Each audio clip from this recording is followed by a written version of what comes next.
আমার নবীর দুটি ভবিষ্যৎবাণী রয়েছে।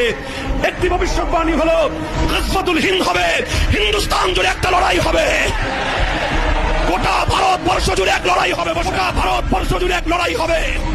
সেই লড়াইটা হবে ঈমান আর কুফরের লড়াই, সেই লড়াই হবে তাওহীদ আর শিরকের লড়াই, সেই লড়াই হবে হক আর বাতিলের লড়াই, সেই লড়াই হবে তাদের মধ্যে যারা গরুর দুধ খায় আর তাদের মধ্যে যারা গরুর গোবর আর মুদ খায়।